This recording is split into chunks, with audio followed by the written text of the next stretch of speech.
हरे कृष्णा। तो आज की वीडियो में हम भविष्य मलिका का पहला अध्याय देखेंगे।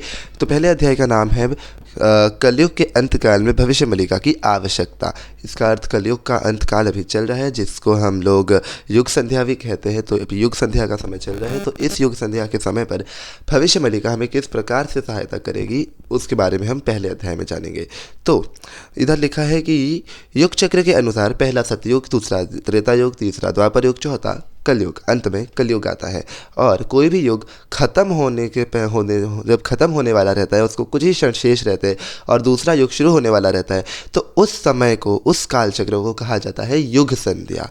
तो उस यहाँ पे आगे लिखा गया है कि वर्तमान में कलयुग की संपूर्ण आयु समाप्त हो चुकी है।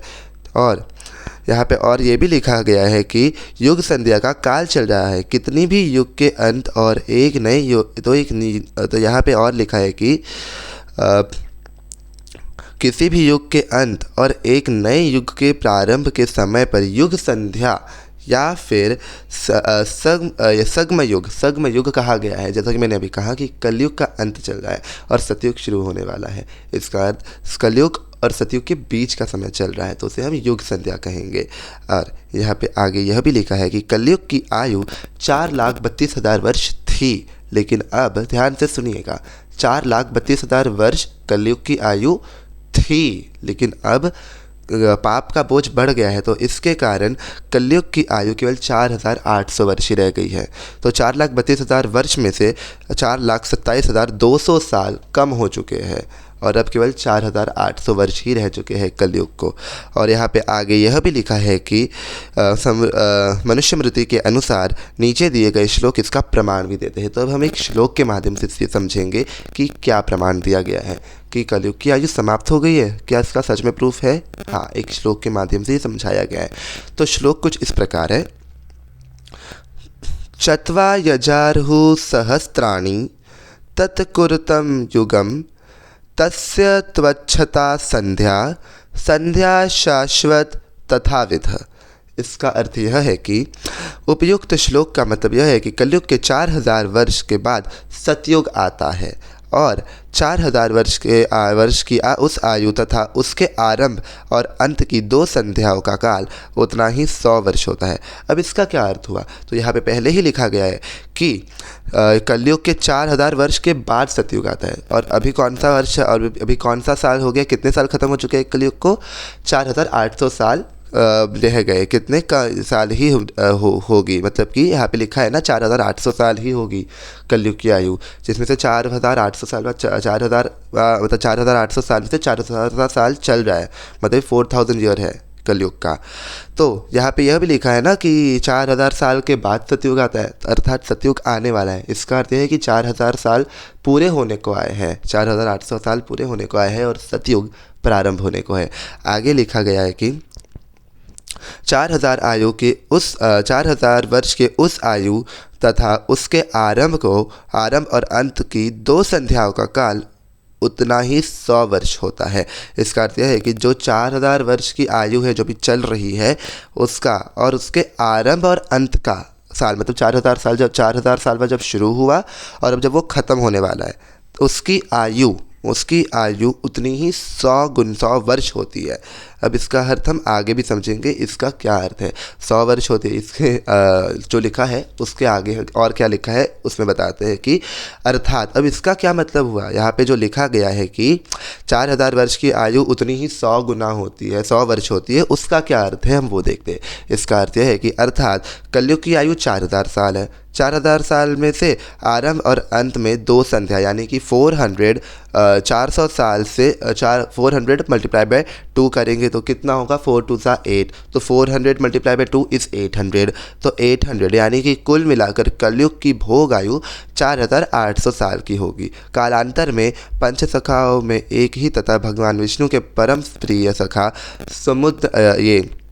सुदामा जी के अवतार ब्रह्म गोपाल महापुरुष अच्युतानंदास जी ने मनुस्मृति में बताया है कि कलयुग की आयु 4,800 साल की ही होगी और महाप्रभु निराकार जी की निर्देश से फिर बदल कर भविष्य मलिका में इन 5,000 साल बताया गया है।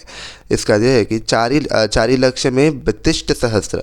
अब यहाँ पे एक श्लोक दिया गया है, उस श्लोक में बताया गया है कि चारि लक्ष्य जय बत्तिष्ट सहस्त्र कलियुग अइट आयुष पाप भाराले कली त्रुटि जीव 5 सहस्त्र कली भोग होई पे। इसका अर्थ क्या है हम वो देखते हैं। तो ऊपर लिखे हुए श्लोक का अर्थ यह है कि अच्युतानंदास महाराज कहते हैं कि कलयुग की आयु 4,32,000 वर्ष थी, लेकिन अब मनुष्य के पाप कर्मों का बोझ बढ़ गया है। इसके कारण कलयुग की आयु केवल 5,000 वर्ष ही रह गई है।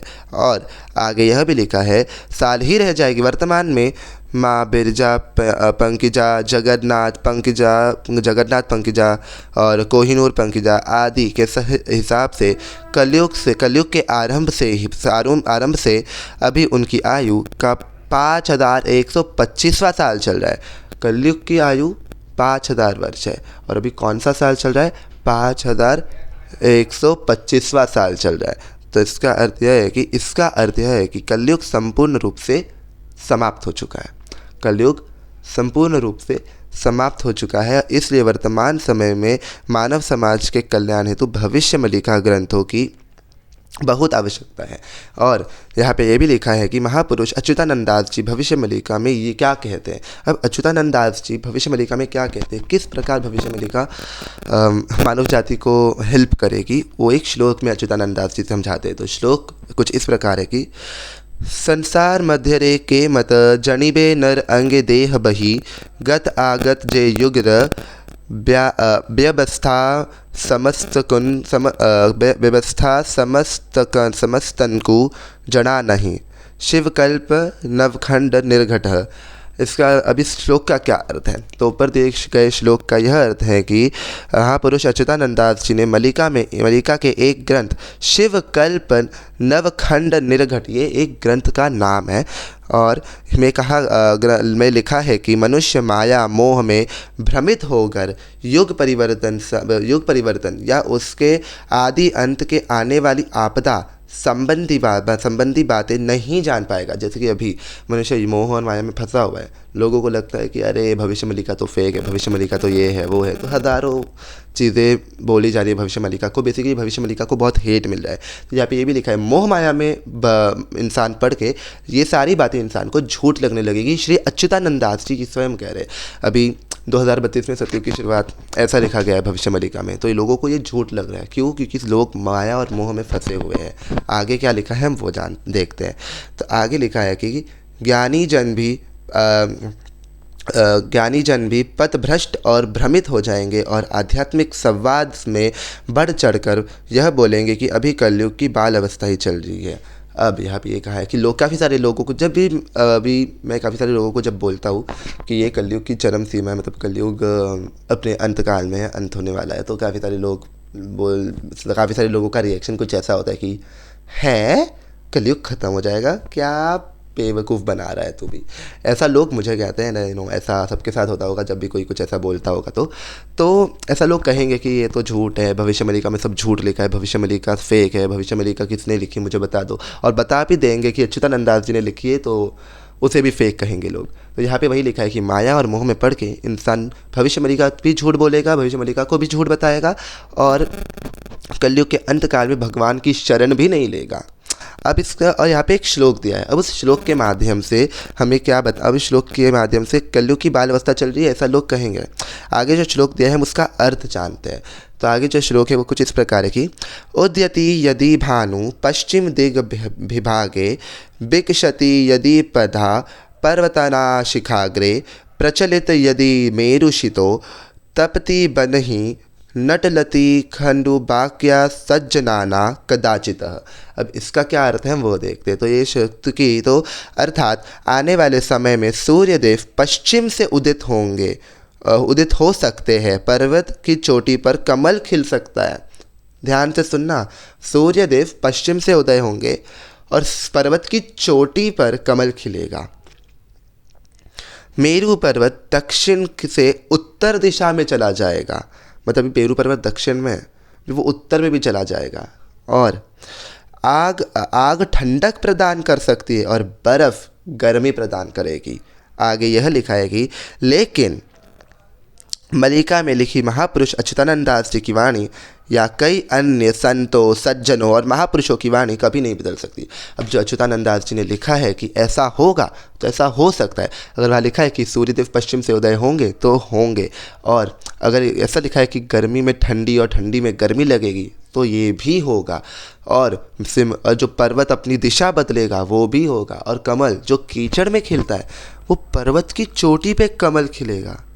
कमल जो कीचड़ में खिलता है वो पर्वत की चोटी पे खिलेगा, ऐसा भी लिखा गया है। और ये श्री अच्युतानंद दास जी ने और उनके 3 गुरुओं के अंडर रह के लिखा था। आगे क्या लिखा है हम वो देखते हैं। तो आगे ओके, तो चैप्टर ख़त्म हो गया यहीं पे एक्चुअली। तो पहले अध्याय में सिर्फ भविष्य मलिका की कैसी क्या ज़रूरत है कलयुग में, और कुछ संकेत दिए हैं कि कलयुग में ऐसा ऐसा होगा, ये संकेत मिलेंगे। तो पहला चैप्टर इसी बारे में है कि कलयुग का अंत किस प्रकार शुरू होगा और कलयुग में क्या क्या हो सकता है। जैसे कि अभी हमने एग्जांपल देखी कि जो पर्वत अपनी दिशा बदल लेगा, सूर्य पश्चिम से उदय होगा, कमल पर्वत की चोटी पे खिलेगा, और भी ऐसे बहुत सारे एग्जांपल्स हैं। दिन और रात दोनों, मतलब दिन रात बड़ी दिन छोटा, 3-4 दिन तक या फिर महीनों तक अंधेरा रहेगा कलयुग पूरे विश्व में, ऐसा भी बताया गया है। ऐसे भी एग्जांपल्स दिए गए हैं जो मैंने सुने हैं बट इसमें नहीं लिखे हैं, बट ऐसे एग्जांपल्स दिए गए हैं, ऐसे सब होगा ऐसा बताया गया है। तो बेसिकली जो भविष्य मलिका का पहला चैप्टर है उसमें बताया गया है कि कलयुग के अंत काल में क्या क्या होगा और मनुष्य को उससे बचने के लिए क्या क्या करना चाहिए।